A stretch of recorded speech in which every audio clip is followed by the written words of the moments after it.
નમસ્કાર દર્શક મિત્રો, કનેક્ટ ગુજરાતના સીજી એક્સપ્રેસ ન્યૂઝમાં હું આકાંક્ષા આપ સૌનું સ્વાગત કરું છું। નજર કરીએ દેશ, દુનિયા અને રાજ્યની તમામ ખબરો પર। અમદાવાદ પ્લેન દુર્ઘટનામાં મૃત્યુ પામેલા રાજ્યના પૂર્વ મુખ્યમંત્રી વિજય રૂપાણીની અંતિમ વિધિ રાજકોટમાં થશે। ડીએનએ મેચ થયા બાદ પરિવાર રાજકોટ પહોંચશે। ગઈકાલે અનેક નેતાઓએ ગાંધીનગર પહોંચી અંજલિબેનને સાંત્વના આપી હતી। આજે રાજકોટના વેપારીઓ અડધો દિવસ ધંધો રોજગાર બંધ રાખી પૂર્વ મુખ્યમંત્રીને શ્રદ્ધાંજલિ પાઠવશે। સાથે જ ખાનગી શાળા અને નગર પ્રાથમિક શિક્ષણ સમિતિની શાળાઓ પણ આજે શૈક્ષણિક કાર્ય બંધ રાખશે। ગઈકાલે અમદાવાદ પ્લેન દુર્ઘટનાના બીજા દિવસે 222 લોકોના ડીએનએ સેમ્પલ લેવાયા। 270થી વધુ મૃતદેહોના પોસ્ટમોર્ટમ થયા તો 8 મૃતદેહોની ઓળખ બાદ ડેડ બોડી પરિવારને સોંપાઈ। ડાયરેક્ટર જનરલ સિવિલ એવિએશનની ટીમને પ્લેનનું બ્લેક બોક્સ હાથ લાગ્યું છે। પ્લેનની ટેલમાંથી બ્લેક બોક્સ કબજે કરવામાં આવ્યું હતું। આનાથી પ્લેન કઈ રીતે ક્રેશ થયું તેની જાણકારી મેળવી શકાશે।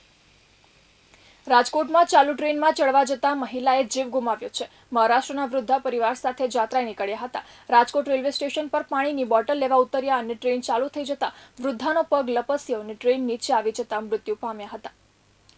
આજથી 22 જૂન દરમિયાન રાજ્યમાં વરસાદની આગાહી હવામાન નિષ્ણાંત અંબાલાલ પટેલે કરી છે। ખાસ કરીને દક્ષિણ ગુજરાતમાં ભારે વરસાદની સંભાવના અંબાલાલે વ્યક્ત કરી છે।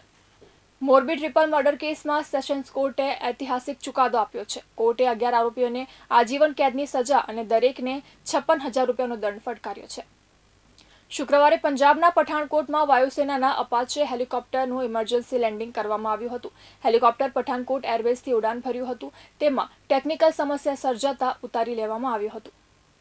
બાંગ્લાદેશની સરહદે આવેલા ધુબરી જિલ્લામાં તાજેતરમાં બનેલી સાંપ્રદાયિક ઘટનાઓને ધ્યાનમાં રાખીને મુખ્યમંત્રી હિમંતા બસવાએ શૂટ એટ સાઇટનો ઓર્ડર આપ્યો છે। ચીનના હેનાન દ્વીપના કેટલાક વિસ્તારોમાં ઉષ્ણકટિબંધીય તોફાનને કારણે પડેલા ભારે વરસાદને પગલે સત્તાવાળાઓએ હજારો લોકોને બચાવ્યા હતા। શાળાઓ બંધ કરી દીધી હતી અને ફ્લાઇટો કેન્સલ કરી હતી। એર ઇન્ડિયાની ફ્લાઇટ ફુકેટથી દિલ્હી આવતી હતી। ત્યાં કોઈ પ્રવાસીને બોમ્બની ધમકીની નોટ જડી જતા વિમાન ફુકેટ પાછું વળાવી ઇમરજન્સી લેન્ડિંગ કરવામાં આવ્યું હતું। નાસિક શહેર પોલીસે એક સંસ્થાના ટ્રસ્ટીઓ, 22 બિલ્ડરો અને આર્કિટેક્ટ સહિત 37 વ્યક્તિઓ સામે છેતરપિંડી, બનાવટ અને ફાયદો મેળવવા ખોટા ઇરાદાથી 6 એકર જમીનનો દુરુપયોગ કરવાના આરોપસર એફઆઈઆર નોંધી છે। દેશભરમાં વખણાયેલી મૂળ મલયાલમ ફિલ્મ મિન્નલ મુરલીના સર્જક બેસિલ જોસેફે સાઉથના સુપરસ્ટાર અલ્લુ અર્જુન સાથે હાથ મિલાવ્યા છે। અલ્લુએ બેસિલ જોસેફની એક ફિલ્મ સાઇન કરી છે। ભારતીય ક્રિકેટ ટીમના હેડ કોચ ગૌતમ ગંભીરની માતા સીમા ગંભીરને કાર્ડિયક અરેસ્ટ આવ્યો છે।